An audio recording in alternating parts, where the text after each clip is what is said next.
China accuses Taiwan President Lai Ching-te of escalating tensions after Lai said it was impossible for China to be Taiwan's motherland.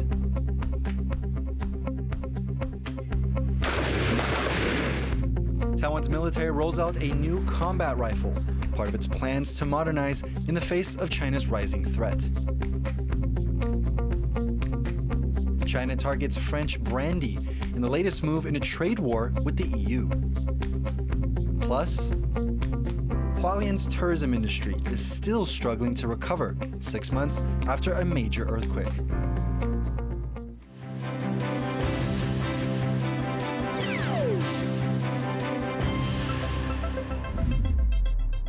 A warm welcome to TaiwanPlus News. I'm Jaime Ocon.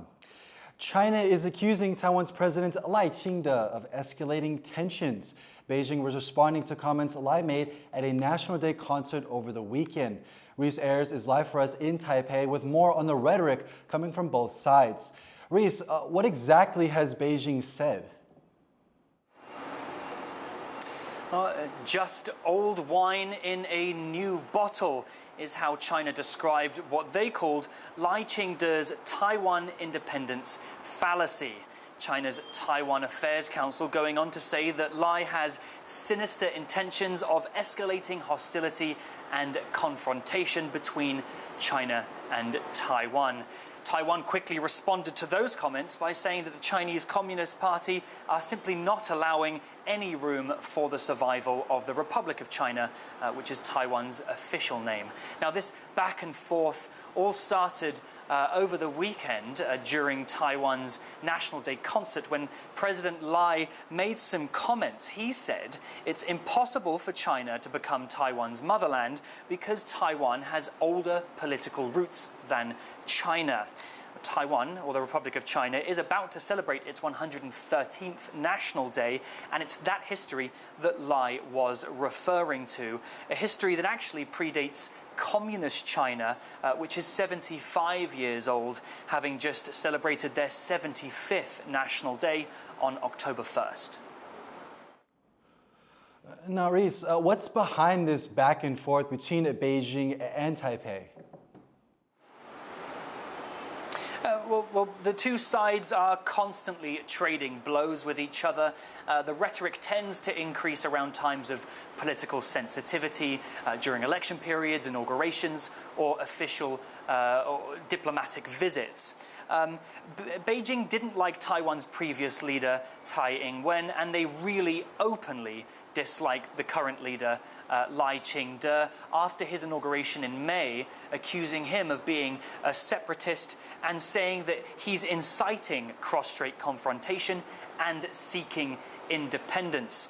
Recently, China's Foreign Minister Wang Yi reiterating China's claims of sovereignty over Taiwan, saying that there is only one China in the world and Taiwan is part of that China. Now, with Taiwan, or the Republic of China's official National Day happening tomorrow, we can expect a lot more in terms of response from China, and not just in terms of spicy words. We're likely to see China flexing its military muscle around Taiwan tomorrow too. Well, thank you, Reese. That was Reese Ayers live for us from Taipei.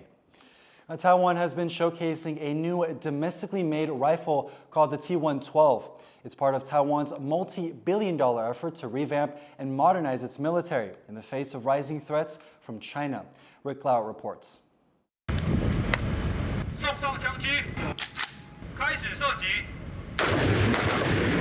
Target practice with Taiwan's latest domestically produced combat rifle, to be rolled out in the tens of thousands as the country modernizes its military in the face of rising threats from China. 主要是在这一把新的枪，它缓冲力比较减缓，然后再来它在精度上也比较提升的比较高，然后再来就是它可以依照我们的人体工学的部分，在前握把及后握把的部分都可以依照个人的时需就来做一个调整。 然后我们也在这个脚架上，我们也可以做一个地形的一个变化来做使用这个脚架的部分。It's going to replace a service rifle that's been in use for nearly 20 years. The updated weapon is meant to be more reliable, more durable and more accurate than its predecessor. The T112 was designed and developed here for the Ministry of National Defence's 205th Armoury in southern Taiwan, one of the largest weapons factories in the country. Most of Taiwan's smaller weapons are produced here, and this latest rifle is costing the country more than $250 million. This is just a small part of the $20 billion Taiwan has allocated to spend on defence. The amount recently raised as the country looks to counter increasing aggression from China, which claims Taiwan as part of its territory.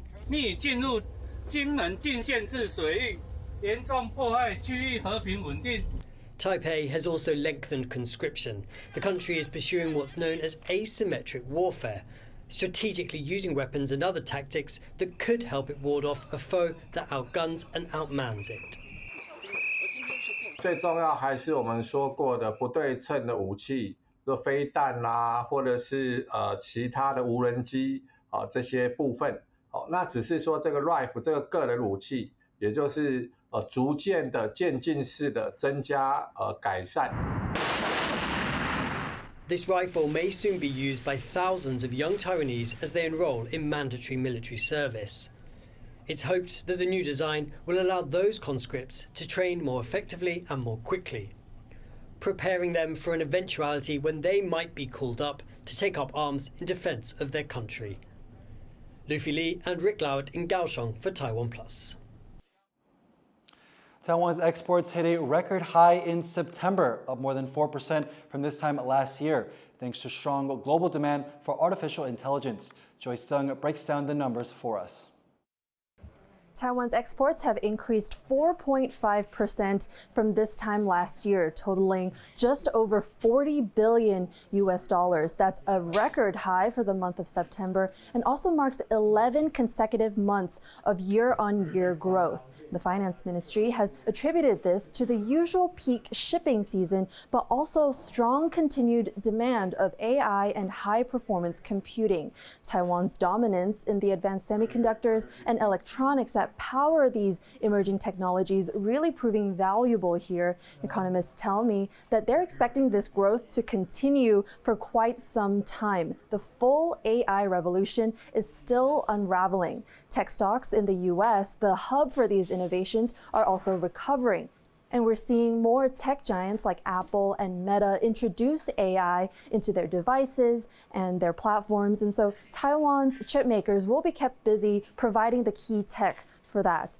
But what economists are concerned about are the non-tech sectors. If we take a closer look at the exports of conventional products like plastics, rubber, and chemicals, they all fell. And so as the economy grows, which typically increases inflation, the worry is that these non-tech sectors will suffer. That was Joyce Sung reporting.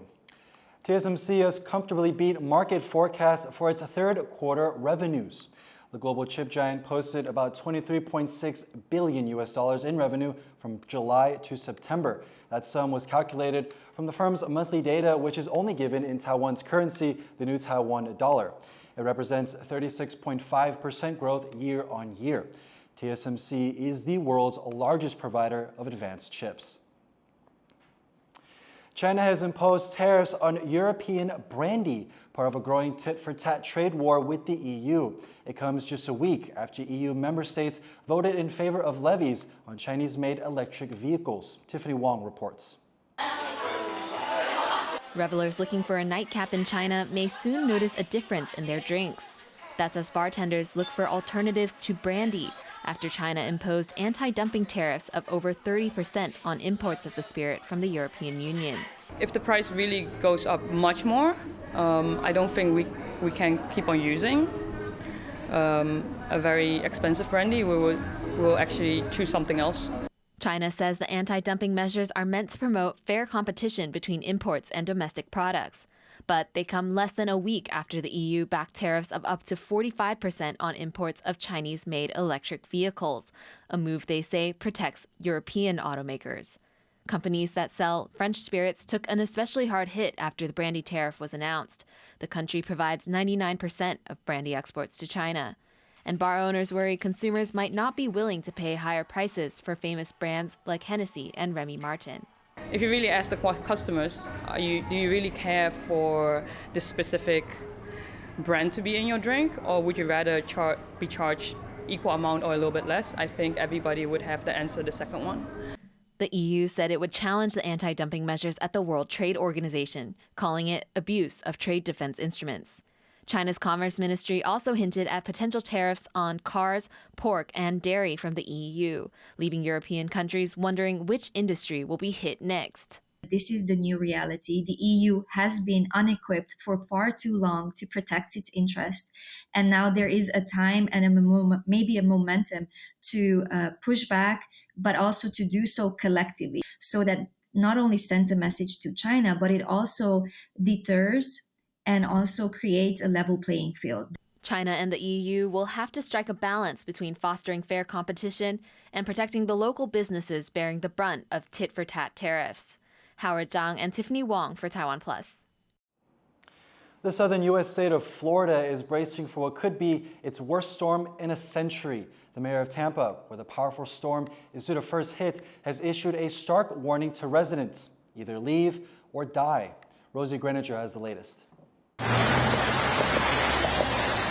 Residents in Florida batten down the hatches and prepare to flee to safety as Hurricane Milton barrels towards the U.S. state's west coast.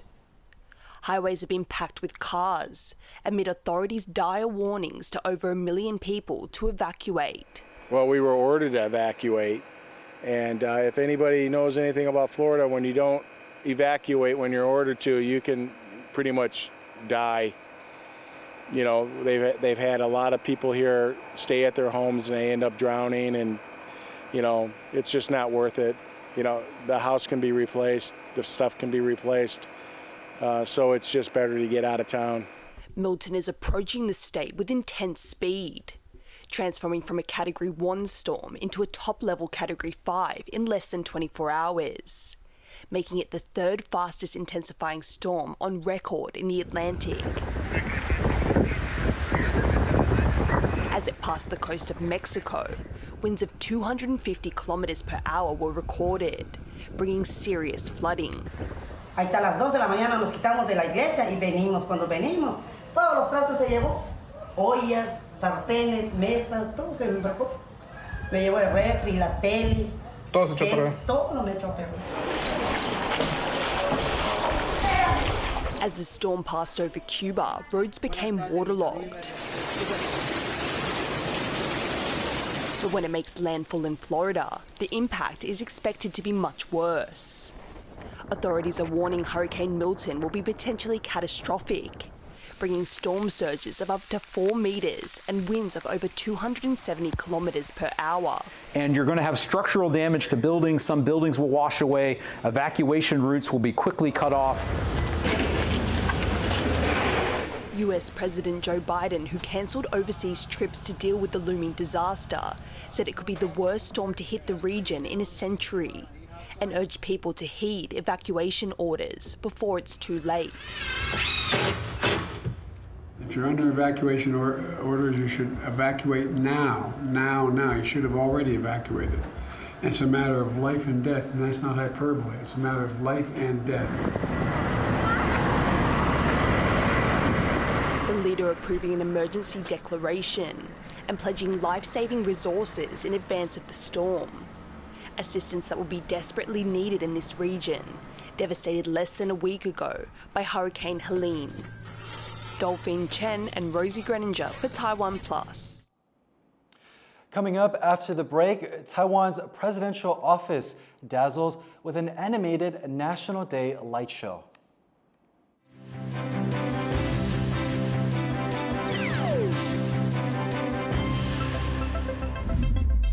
The White House has announced a $50 billion, $6.6 billion US dollars for semiconductor TSMC's come out of the 2022 CHIPS Act. I want competition with China, not conflict. Taiwan punches above its weight when it comes to creating chips. The entire world has great interest in keeping Taiwan's chip industry functional. So the silicon shield that supposedly has been protecting Taiwan. Is there a silicon shield?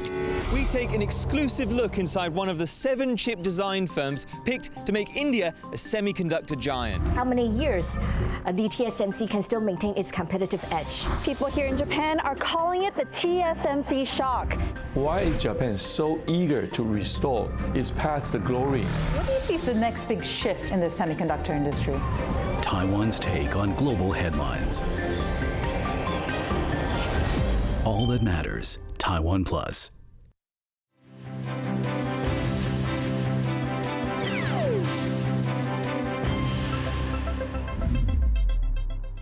Welcome back. You're watching TaiwanPlus News. It's been 6 months since a 7.2 magnitude earthquake hit Taiwan's east coast near Hualien. The region, which is home to Taro National Park, is heavily dependent on tourism, and the industry is struggling to get back on track. Ocon reports. Whale and dolphin watching are popular activities in Hualien, eastern Taiwan. But lately, there haven't been many tourists. Local boat captains say business has done poorly since April, after a major earthquake struck the region. 对，之前真的就是没有，只要到搭船的时间，比如说10点，10点半，码头这边就是可能有200-300人在这边，但是现在看到的就是空荡荡的这样子。Hualien's natural beauty usually draws millions of tourists every year, making up as much as 70% of its economy. But after 6 months of earthquakes and typhoons, the tourism industry here is in trouble. Walking on the streets of Hualien, you can see many shops and restaurants, like the one behind me, that have closed their doors as tourism has slowed. Just across the street, a building that suffered major earthquake damage awaits demolition. Both are evidence of the physical and economic damage this year's natural disasters have brought and that the region is still living with. The earthquake in April measured 7.2 on the Richter scale, the strongest to hit the country in 25 years.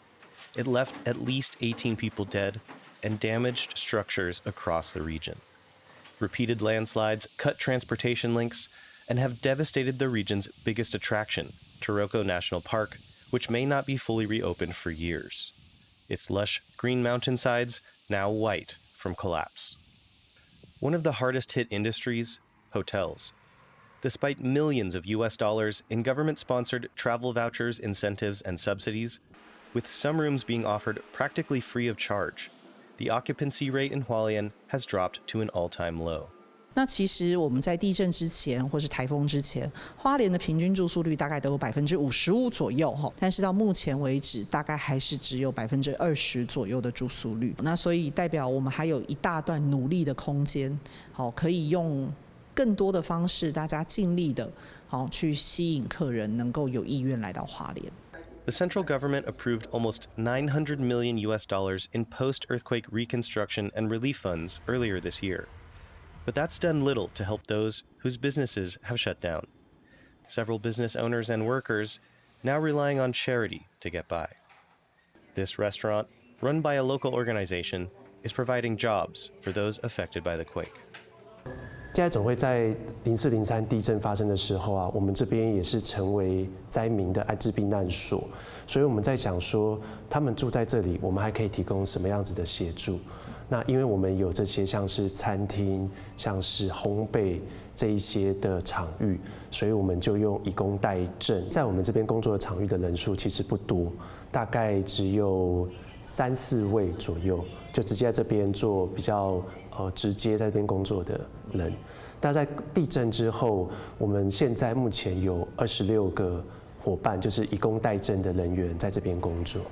As both charities and the government try to help Hualien find its footing, 6 months after the quake, the foundation of its economy is still off balance. The damage caused, the most extensive in recent memory, making it difficult to predict how long it will take for a tourism revival, leaving local businesses caught between seeking other options or adjusting to a new normal. Justin Wu and Chris Gorin for TaiwanPlus. Thousands have gathered in Thailand to mourn the deaths of 25 people killed in a bus crash last week. Among the victims were 22 school children who died when their bus caught fire after crashing near Bangkok. The driver has been arrested and charged with reckless driving causing death. Family members of the victims are suing the bus operator for negligence.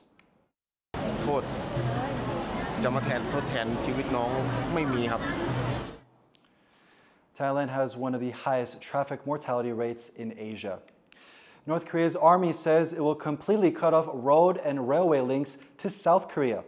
The military says it will fortify its side of the border and close off access in response to the South's military exercises. South Korea's military said in July that the North had been laying landmines and setting up barriers for much of this year. An intricate tunnel network underneath Tokyo keeps the city above water, but increasing levels of rainfall due to climate change threaten to inundate the system. Harold Hughes reports. Deep beneath the streets of Tokyo sits this cavernous cathedral. It has 59 pillars, each weighing 500 tons and stretching 18 meters tall, creating a chamber large enough to hold nearly 100 Olympic-sized pools of water. It's part of an intricate system of dams, levees, and tunnels, protecting the city of 37 million people from floods by redirecting floodwaters out of the city. But Tokyo is seeing more downpours than ever before, and its flood prevention system may no longer be enough. 今、温暖化の長期的な傾向が続いていますので、これからも気温が上がってさらに強い雨がこれから降ると、今まで降らなかったような記録的な雨が降るということが想定されます。City officials have decided on a major upgrade, adding a 4.5-kilometer tunnel to the existing system, nearly doubling its size. It's a network that has been in use for the past 23 years, moving floodwaters an average 7 times each year. 被害額として、参考に言いますと、おおむねですね、日本円で1500億円以上の軽減対策はしているかというところになります。This year, Tokyo's flood system kicked in 4 times in June alone, more than all of 2020-23. And as Typhoon Shanshan hit Japan in August, the tunnels redirected enough water to fill the Tokyo Dome Stadium almost 4 times over. ますますこれから気候変動に伴いまして、そういった雨が頻発化するとともに、さらに大きな被害が出ると考えられております。そのため我々としてはこういった治水施設を整備することを強化して、都民の安全安心を確保していくといったことを考えております。With unprecedented levels of rainfall hitting Tokyo, the city's flood system has to keep up, to keep rainwaters out of people's homes and flowing safely away. Hank Shu and Harel Hughes for TaiwanPlus. New findings released ahead of World Mental Health Day show the alarming impact of stress on Taiwan's workforce. A joint survey showed that 76% of Taiwanese workers said workplace stress has negatively impacted their mental health. The majority of those surveyed said they would like a more flexible work environment and more mental health leave. The findings echo a 2023 Asian Mental Health Index study, which said Taiwanese workers are at a moderate to high risk of mental health issues. Every year, the presidential office holds a light show in Taipei to mark Taiwan's National Day. The show has a different theme each year and draws large crowds. Wesley Lewis went along to check it out. This elaborate lightscape is held annually during the week leading up to Taiwan's National Day on October 10th. It's the Presidential Office Light Show. Every year the show is different. Hundreds of people are here to see this year's theme, Together Stronger. It features Taiwan comics and a special focus on Zhuge Silang, Taiwan's first hero comic, a colorful story that draws inspiration from Chinese folk stories and the wuxia genre, offering a unique experience for viewers. 有很多很经典的漫画，然后音乐也很好听，蛮精彩的，觉得很好。 The building is lit up for 10 minutes, a total of 12 times between 6 and 10 p.m., every night leading up to National Day. This year's National Day marks the 113th anniversary of the Republic of China. That's Taiwan's official name. The opening ceremony this year included performances by local artists and a speech from President Lai Ching-te. 在总统任内，特别推动总统府建筑光雕展，就是希望能够用不同的主题，对土地表示敬意，也呈现多元的文化。 Tonight's wet weather is not ideal for the light show. What's more, the opening ceremony was originally scheduled for October 5th, but was postponed due to Typhoon Croton. But those in the crowd have not let the delay rain on their parade. 去年也是超这种天气，后来有下一点雨，这样蛮凉爽的。它就下一下子就停了，就还好，不影响。它其中有一些画面，它刚好有打雷也有下雨，我觉得还蛮契合的。 The Baroque-style presidential office building featured in this show is over a century old, built during the Japanese colonial period in Taiwan. It now stands as one of the country's most enduring national symbols, providing an ideal backdrop for this holiday event that aims to spotlight Taiwan's unique history and culture. Joseph Wu and Wesley Lewis in Taipei for TaiwanPlus. Thank you for watching TaiwanPlus News. You can visit the TaiwanPlus website or follow our social media for more stories from Taiwan and around the world. We'll leave you with pictures from Florida, where staff are relocating African penguins to higher ground ahead of Hurricane Milton. I'm Jaime Ocon. Take care, and we'll see you next time.